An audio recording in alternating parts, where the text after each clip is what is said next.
여러분 어서 오세요. 반갑습니다. 구민성 글방입니다. 오늘은 사랑의 향기 2부입니다. 요즘 세상이 각박하다는 말들이 많지요. 그래 저는 어른도 함께 동화라는 주제를 많이 알리고 싶습니다. 꼭 제 작품이 아니라도 동화 읽는 어른이 많아지면 더 아름다운 세상이 될 것 같습니다. 이제 사랑의 향기 2부로 들어가겠습니다. 3. 손가락 다친 진주. 5교시 체육시간에는 청백으로 나누어 비구를 했습니다. 진주는 청군, 현도는 백군입니다. 0대1로 청군이 지고 있는데 두 번째 경기가 시작되었습니다. 현도는 청군을 잡기 위해 공을 힘껏 던졌고 진주는 공을 잡으려고 두 손을 앞으로 내밀었습니다. 그러나 바로 그 순간 일이 터지고 말았습니다. 진주가 손가락을 삐었습니다. 악! 하는 비명과 함께 진주가 그 자리에 주저앉았습니다. 진주는 손가락이 너무나 아파서 막 울었습니다. 심판 보던 선생님은 경기를 멈추었습니다. 다른 친구들이 달랬지만 진주는 그치지를 않고 계속 울었습니다. 현도는 고의적인 폭행이 아니고 정당한 경기였지만 무척 미안했습니다. 진주야, 미안해. 정말 나는. 저리 가, 깡패 자식. 응. 진주의 울음소리는 더 커졌고 손가락은 금세 퉁퉁 부어 올랐습니다. 선생님이 누가 진주를 양호실에 데려가라고 하니까 상수가 얼른 나섰습니다. 상수는 진주를 데리고 가면서 현도에게 비난을 퍼부었습니다. 야 임마! 여학생에게 그렇게 던지면 어떡해? 피구하다가 사람 잡겠네. 현도는 얼굴이 빨개졌습니다. 그리고 억울했습니다. 특별히 진주를 겨누어서 공을 던진 것은 아니었거든요. 다만 상대 진영의 사람 많은 쪽으로 힘껏 던졌던 것입니다. 공교롭게도 진주가 그 공을 잡기 위해 손을 뻗친 것인데 꼭 고의적인 폭력처럼 됐으니까요. 아니, 일부러 그런 게 아니고. 입 닥쳐, 혼혈아 새끼. 상수가 현도를 노려보면서 거칠게 욕을 퍼부었습니다. 현도는 터무니없이 당하는 오해가 억울하고 답답했습니다. 진주에게 들은 깡패 자식과 상수에게 들은 혼혈아 새끼라는 말이 귓전에서 맴돌았습니다. 하지만 아무도 현도의 입장을 감싸주지 않았습니다. 오히려 진주 여왕의 시녀라고 소문난 정혜는 남에게 들리도록 중얼거렸습니다. 현도가 오늘 복수하는 거 아니야? 저번에 진주가 현도 선물 버렸다고. 현도는 기가 막혔지만 꾹 참았습니다. 아무런 대꾸도 안 했습니다. 진주는 양호실에서도 계속 울었습니다. 한 달 후에 있을 학예 발표회가 걱정되었습니다. 5학년 대표로 피아노 독주를 할 텐데 손을 다쳐서 큰일입니다. 아픔과 걱정이 함께 몰려와서 진주는 울음을 그치기가 어려웠습니다. 험상궂게 생긴 괴한이 진주에게 다가왔습니다. 털이 많은 억센 오른손에는 날이 시퍼런 등산용 칼이 들려 있었습니다. 그리고 장갑을 낀 왼손으로 진주의 작은 손을 꽉 잡았습니다. 악, 아저씨, 왜 이러세요? 흐흐, 얘야, 내 부탁 좀 들어줘. 하면서 낮게 말했습니다. 칼을 본 진주는 간이 철렁했습니다. 아저씨, 살려주세요. 제발. 오냐, 널 죽이지는 않아. 대신에 손가락 하나만 필요해. 손가락은 안 돼요. 제발. 진주는 너무 무서워서 말도 잇지 못하고 눈물만 나왔습니다. 허허허, 목숨을 살려주는데 그까지 손가락 하나 안 줄래? 전 피아노를 치기 때문에. 피아노? 손가락 4개만으로 치는 사람도 있더라. 넌 하나를 잘라도 9개나 남지, 안 그래? 그리고 연습만 열심히 하면 9개나 10개나 별로 차이가 없을 거야. 괴한은 쉽게 말이 통하지 않았습니다. 아저씨, 제발 좀 용서해 주세요. 용서? 안 돼. 자, 이제 결정해. 하나뿐인 목숨을 포기할래? 아니요. 그럼 손가락 1개를 줄래? 아저씨, 손가락 대신에 돈을 드릴게요. 우리 아빠는 부자예요. 돈? 돈은 필요 없어. 네 손가락 하나가 필요할 뿐이야. 왜 하필 제 손가락을 원하세요? 진주의 물음에 괴한은 장갑을 벗어 왼손을 보여줬습니다. 그 손은 금지와 중지가 없이 3개의 손가락 뿐이었습니다. 자, 내 양손에는 손가락이 8개 뿐이야. 그래서 네 손가락 1개만 얻으려는 거야. 그러면 너도 9개, 나도 9개니까 공평하잖아. 안 그래? 진주는 자신감을 갖고 또박또박 말했습니다. 아저씨, 돈 많이 드릴 테니 그 돈으로 다른 손가락을 사세요. 돈은 필요 없다고 했잖아. 자, 이제 시작하자. 사람들 오기 전에 얼른 끝내야지. 안 돼요. 저리 가세요. 라고 외치며 진주는 깼습니다. 온몸이 비 맞은 것처럼 땀으로 젖었습니다. 지독한 악몽이었습니다. 현도는 밥도 잘 먹지 않고 어깨가 축 늘어져 있었습니다. 집에 가도 아무런 재미가 없었습니다. 숙제할 때도 깡패 자식과 혼혈아 새끼라는 말이 자꾸만 들리는 것 같았습니다. 거실에는 술 취한 아빠의 코 고는 소리가 요란합니다. 안방에서 나오는 엄마의 앓는 소리까지 겹쳐 귀를 막고 싶습니다. 학교나 집이 모두 답답했습니다. 학예의 날짜는 하루하루 다가옵니다. 진주는 손가락에 깁스를 했으니까 피아노 연습도 할 수 없고 초조하기만 했습니다. 운동장이나 복도에서 현도와 마주치면 차갑게 노려보며 한마디씩 쏘아붙이고 갑니다. 보긴 뭘 봐, 깡패 자식아. 그 말에 현도는 고개를 푹 숙이고 발끝만 내려다 봅니다. 그러나 상수는 다릅니다. 매일같이 진주에게 괜찮으냐고 손가락 안부를 물어보는 태도가 여간 살갑지 않습니다. 이번 기회에 진주의 기분을 잘 맞추어주면 점수를 많이 딴다고 생각했습니다. 현도에게 더 거칠게 대할수록 진주가 좋아하는 것 같았습니다. 그래서 현도에게 멍청한 놈이라거나 혼혈아 새끼 같은 욕을 마구 했습니다. 상수는 현도보다 싸움을 못하지만 현도가 겁나지 않았습니다. 왜냐하면 진주를 좋아하는 애들은 모두 같은 편이라고 생각하기 때문입니다. 그래서 현도를 깔보고 큰소리치는 거였습니다. 4. 돌아온 삼촌. 2, 3일 만에 온다던 삼촌은 닷새나 지나서 돌아왔습니다. 삼촌이 전처럼 건강하고 밝아 보여서 진주도 기분이 좋아졌습니다. 그런데 삼촌은 진주의 붕대 감은 손을 보고 깜짝 놀랐습니다. 진주야? 너 손이 왜 그래? 체육 시간에 좀 다쳤어, 삼촌. 에이, 조심하지 않고.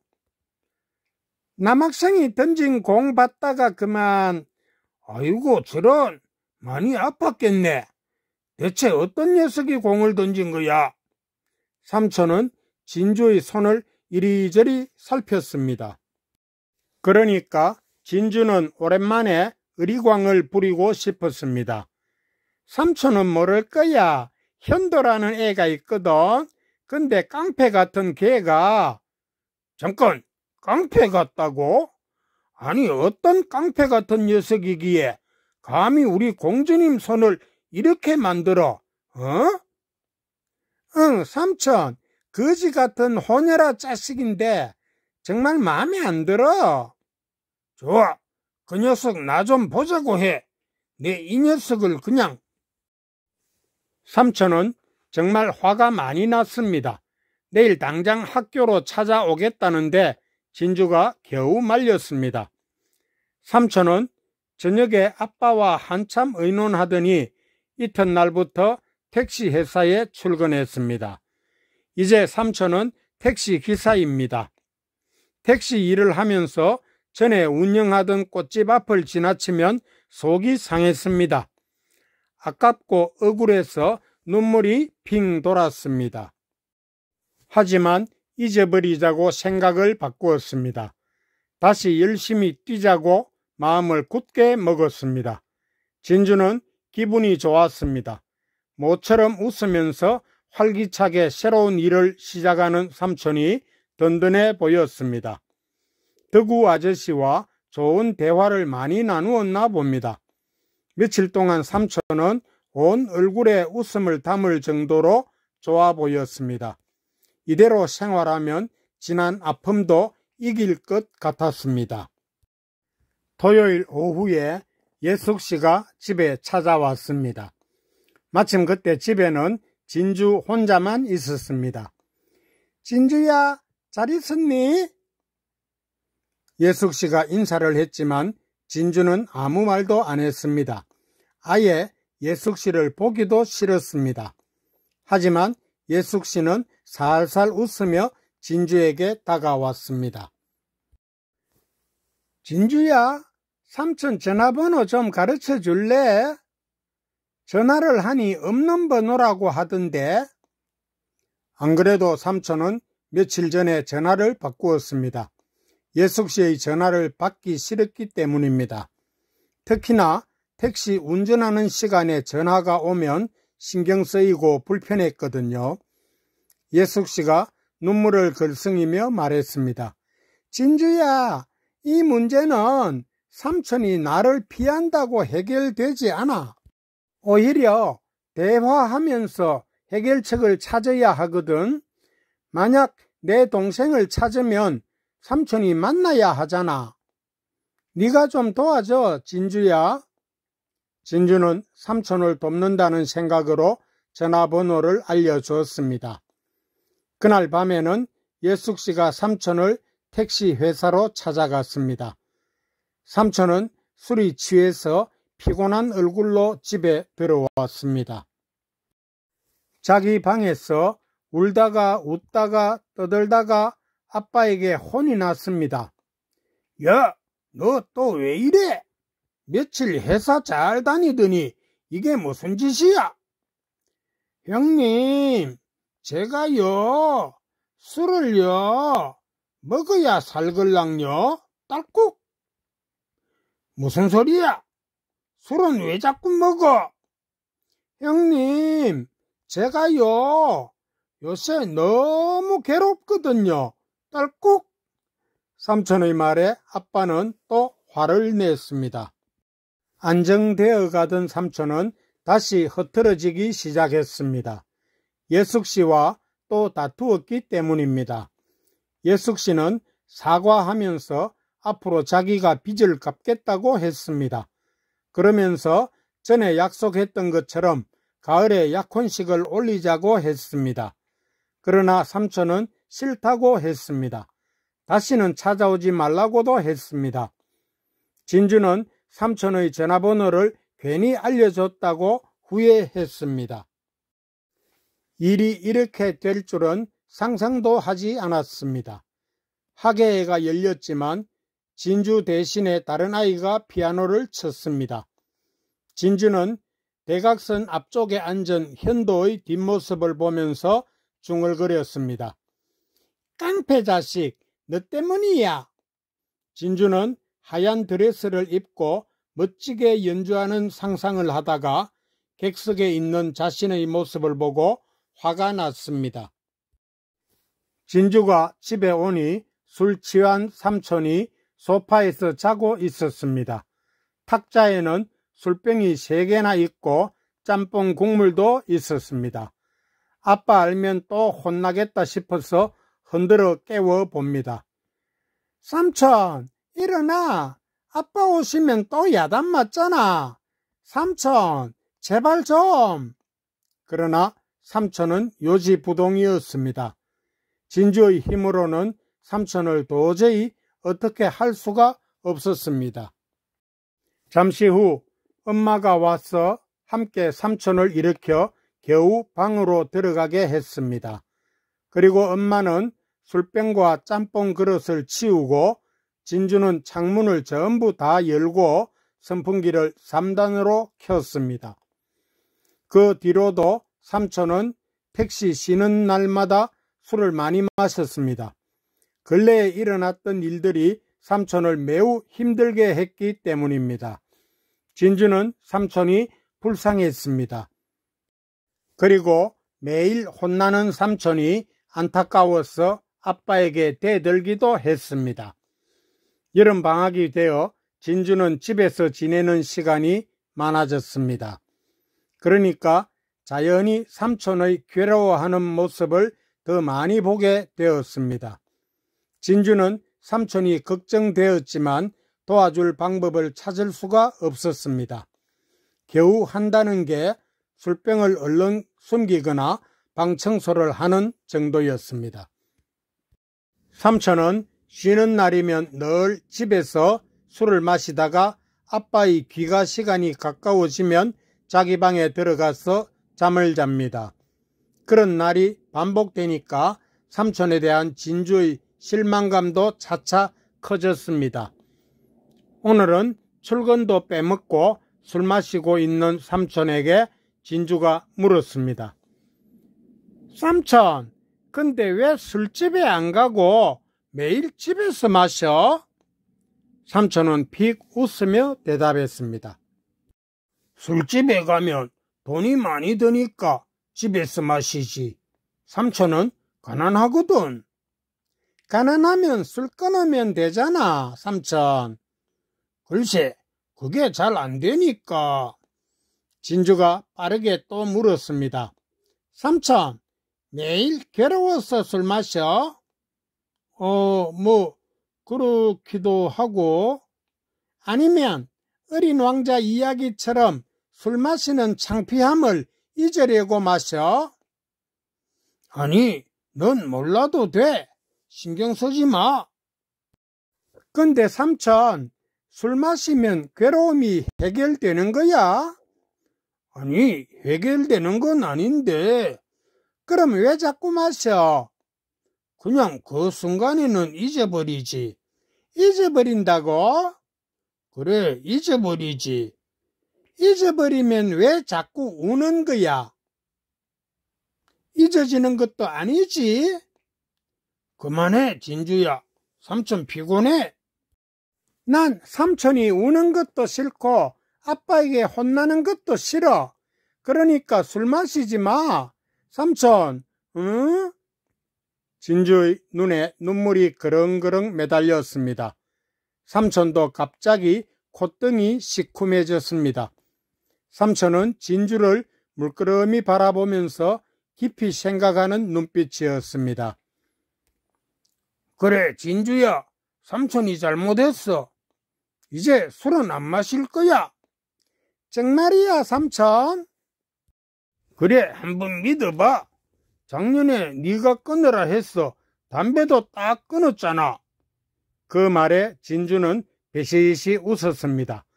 그리고 작년처럼 손가락 걸고 약속까지 했습니다.